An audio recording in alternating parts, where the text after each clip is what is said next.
বিসমিল্লাহির রহমানির রহিম। আসসালামু আলাইকুম। জনতার রান্নাঘর থেকে সবাইকে জানাচ্ছি শুভেচ্ছা। আশা করি সবাই ভালো আছেন। আজকে যে রেসিপিটি করব সেটা হচ্ছে কাকরোল এবং আলু ভেজে একটা তরকারি রান্না করব। অনেক সময় দেখা যায় যে মাছ মাংস ভালো লাগতেছে না, এরকম একটা তরকারি রান্না করলে কিন্তু বেশ ভালো লাগে। সেজন্য আজকে আমার এই রান্নাটা, আর এটা আমি ফার্স্টে ভেজে নেব। এই জন্য এখানে আমি দিয়ে দিচ্ছি স্বাদ মতন লবণ, অল্প একটু মরিচের গুঁড়া, একটু হলুদের গুঁড়া, আর হচ্ছে একটু ধনিয়ার গুঁড়া, আর একটু আদা রসুনের পেস্ট। সব দিয়ে এটা আমি খুব ভালো করে মাখিয়ে নেব, প্রতিটা আলুতে আর কাঁকরোলে যেন মশলাগুলো যায়। এই কাজটা হাত দিয়েই করতে হয়। আর আরেকটা কথা, যে আলুগুলো কিন্তু একটু মানে মোটা করে কেটেছি, কাঁকরোলগুলো একটু মোটা মোটা করে কেটেছি, কারণ আমি এটা একটু হালকা একটু রান্না করব। যখন রান্না করব তখন দেখতে পাবেন যে কিভাবে করতেছি।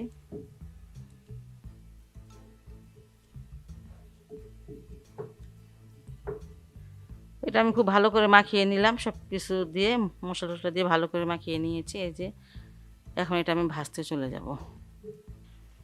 চুলা একটা প্যান দিয়েছি খানিকটা তেল, আর এখন তেলটা গরম হয়ে গেছে, আর এগুলো আমি ভেজে নিব।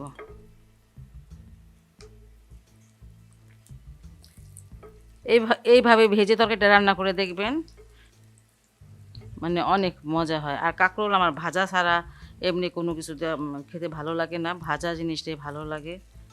আর এটা ভাজাই একটু হালকা একটু রান্না।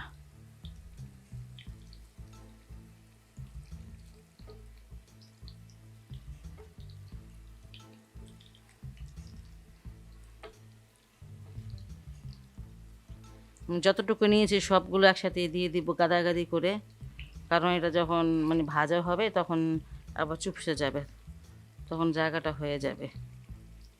কাঁকরোলগুলো একটু মোটা মোটা করে কেটেছি, শুধু যদি ভাজতাম। কাঁকরোলটা আমরা বেশিরভাগ ভেজে আর এইভাবেই খাই। আঁচটা মিডিয়াম থেকে একটু কম আছে, আর এটা আমি এখন ঢেকে দিব। ঢেকে দিলে হবে কি সফট হয়ে যাবে, পুড়বে না, কিন্তু নরম করে ভাজতে হবে।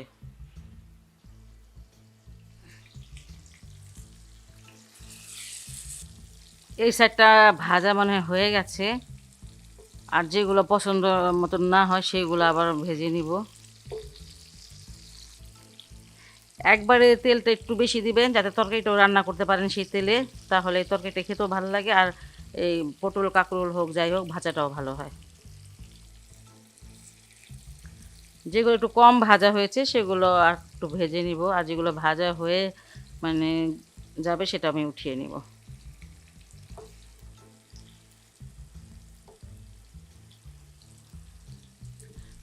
মাঝখানেরগুলো আগে ভাজা হচ্ছে, সেগুলো আমি উঠিয়ে নিব। লাল লাল করে ভাজা লাগবে না, আর শুধু যদি ভাজা কেউ খান তাহলে একটু লাল লাল করেই ভাজবেন। এই আলুটা ভাজা হয়ে গেছে, এটা আমি উঠিয়ে নিচ্ছি। এই কাঁকরোলটাও ভাজা হয়ে গেছে। কাঁকরোল এবং আলুগুলো আমার ভাজা হয়ে গেছে, আমি এগুলো এখন নামিয়ে নিব।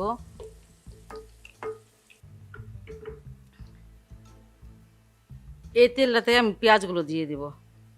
এখানে 5টার মতন পেঁয়াজ নিয়েছি, দেশি পেঁয়াজ।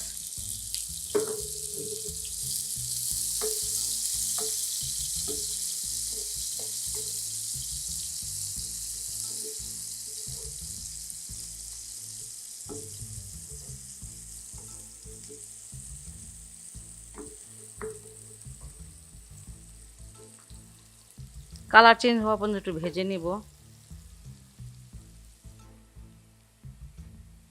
পেঁয়াজটা ভাজা আমার হয়ে গেছে, আর এখন আমি এখানে 1 চামচ আদা রসুনের পেস্ট দিয়ে দিচ্ছি।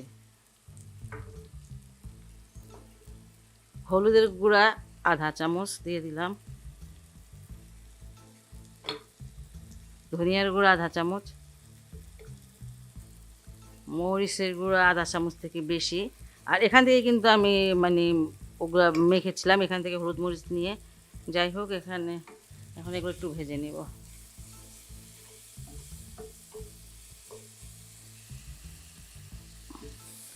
এক চুটকি পানি দিলাম।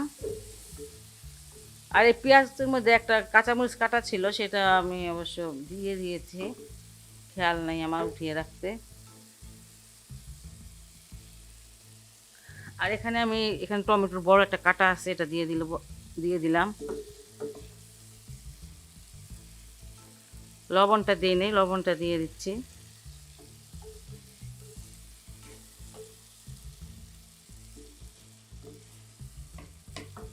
এই মশলার সাথে টমেটোটা একটু কষিয়ে নিব।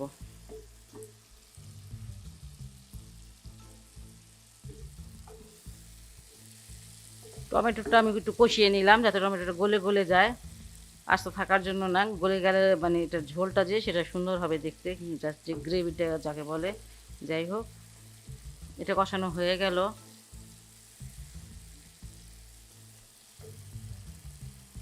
ভালো করে কষিয়ে নেবেন যাতে কাঁচা মশলা গন্ধটা না আসে, ঠিক আছে?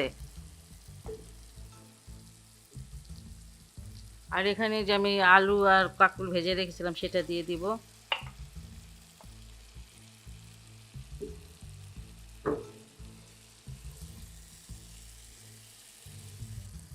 আমি অল্প একটু পানি দেব, খুবই কম পানি দিব। বেশি ভাজা মাছে বা ভাজা সবজিতে বেশি পানি দিতে হয় না, তাহলে যেটা একটা ভাজা ভাজা একটা স্মেল এটা চলে যায়। অল্প একটু পানি দিলাম।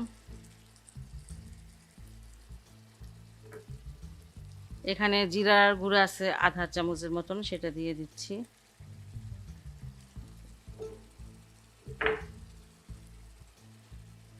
এখানে 5-6টা কাঁচামরিচ নিয়ে নিয়েছি, কাঁচামরিচগুলো আস্ত দেখা যাচ্ছে কিন্তু এই যে ফেলে নিয়েছি ভিতর থেকে, এই যে ভিতর থেকে কাটা।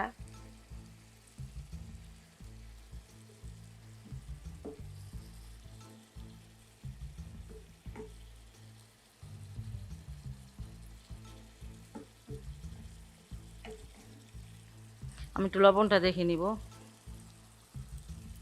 আমি আরেকটু লবণ দিয়ে দিচ্ছি, লবণটা একটু লাগবে আমার। আর এটাকে আমি খুব কম আছে এখন ঢেকে দেবো এই 5-6 মিনিটের জন্য। জিরার গুঁড়োটা সব মিশিয়ে দিলাম এইভাবে। কম আছে, এটাকে আমি 5 মিনিট রান্না করব, তারপর আমার তরকারিটা হয়ে যাবে।